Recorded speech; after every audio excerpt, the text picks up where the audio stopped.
여러분 안녕하세요. 지금부터 올챙이 시절 잊지 말자에 관해서 말씀드리겠습니다.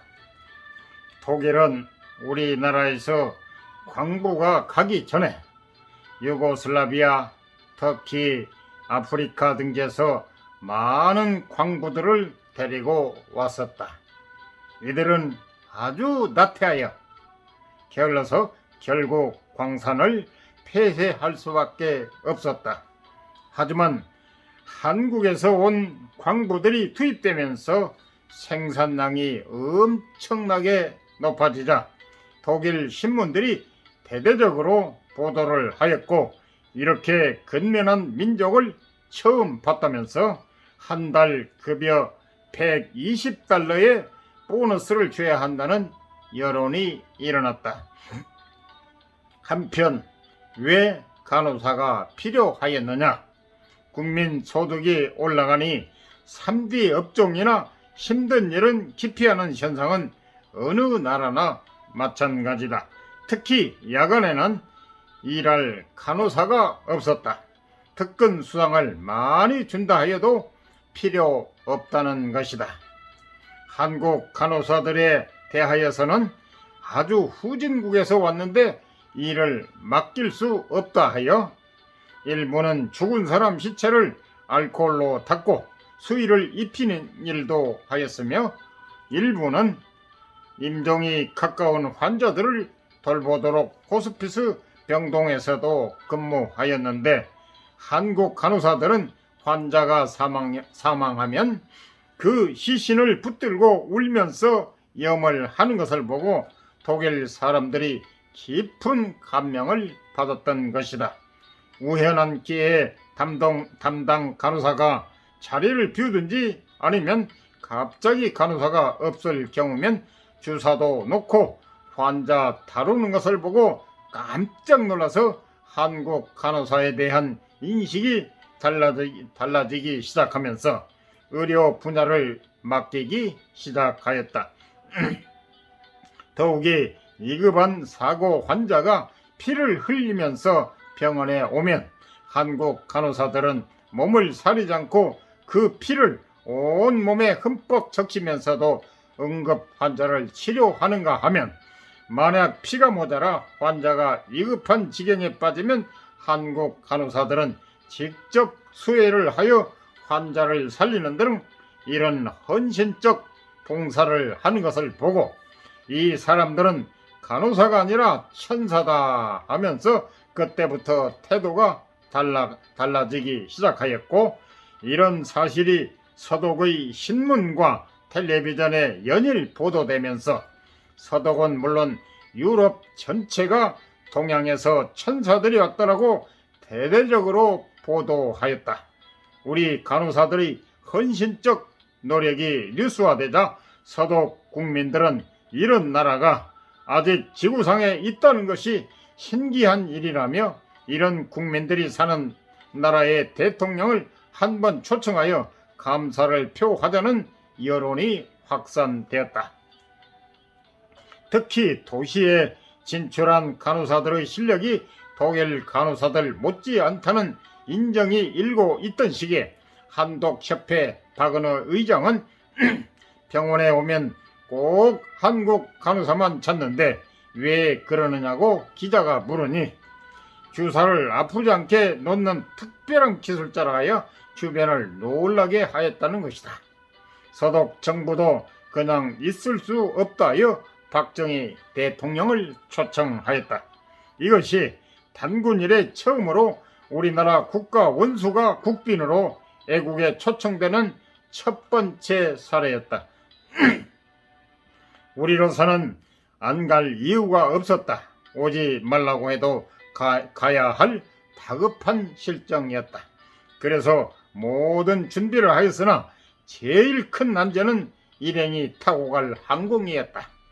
한국이 가진 항공기는 일본만을 왕복하는 소형 여객기로 이것을 갖고 독일까지 갈 수 없어 아메리칸 에어라인을 전세 내기로 하였는데, 미국 정부가 군사 쿠데타를 한 나라의 대통령을 태워갈 수 없다 하여 압력을 가해 무산됨으로 공경에 처한 것이다. 그래서 연구한 것이 어차피 창피는 당하게 되었는데 한번 부딪혀보자. 이래서 당시 동아일보 사장이었던 최두선 선생이 특사로 서독을 방문하여 리브케 대통령을 예방한 자리에서 각하, 우리나라에서는 서독까지 올 비행기가 없습니다. 독일에서 비행기 한 대를 보내주실 수 없겠습니까? 당시를 해고하는 백 박사에 의하면 그들이 깜짝 놀라 말을 못하더란 것이다. 결국 합의가 된 것이 홍콩까지 오는 여객기가 서울에 먼저 와서 우리 대통령 일행을 1등석과 2등석에 태우고 홍콩으로 가서 이코노미석에 일반 승객들을 탑승케 한 후 홍콩, 방콕, 뉴델리, 카라치, 노마를 거쳐 프랑크푸르트로 간 것이다. 1964년 12월 6일 루프트 한자 649기를 타고 간 대통령 일행은 퀼런 공항에서 리브케 대통령과 에르하르트 총리의 영접을 받고 회담을 한 후 다음날 대통령과 함께 우리 광부들이 일하는 탄광지대 누루 지방으로 갔다.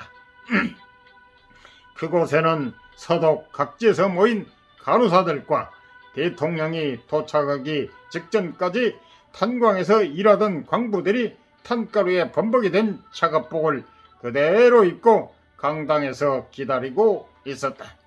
새까만 얼굴 본 박정희 대통령은 목이 메기 시작하더니 애국가도 제대로 부르지 못하였고 연설 중 울어버렸다.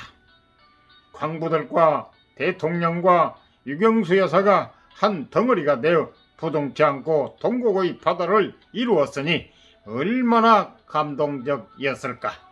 독일 대통령도 울었고 현장을 취재하던 기자들마저 울었다.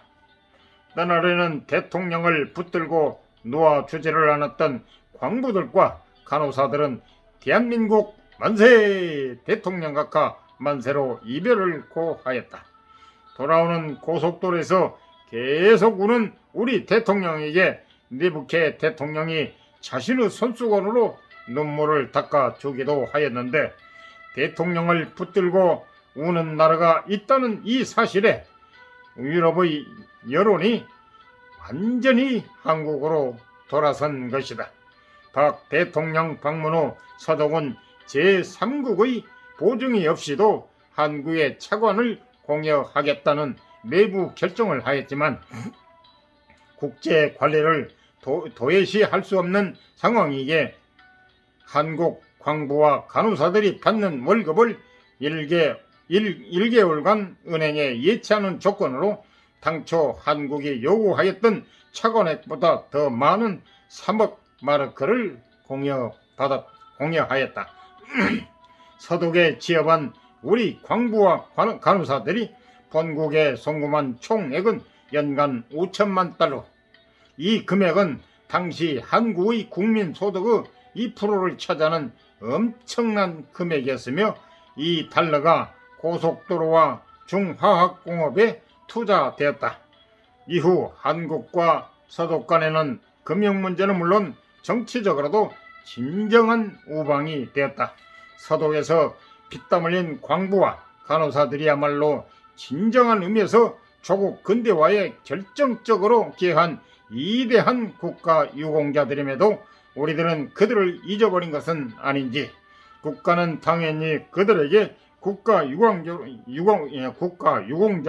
대우하여야 한다. 아우토반 1920년대 말 히틀러가 만든 세계 최초의 고속도로다. 히틀러는 이 도로를 전쟁을 위해 만든 것이지만 이 도로가 있었기에 2차 세계대전 후 독일 경제 부흥의 초석이 된 것이다. 이 도로를 달리던 우리 박정희 대통령은 3번이나 차를 세우고서 도로 상태를 면밀히 조사하면서 울었다는 것이다. 이상 도움이 되셨으면 구독, 좋아요, 알람 꾹 눌러주세요. 저에게 많은 힘과 도움이 됩니다. 네, 감사합니다.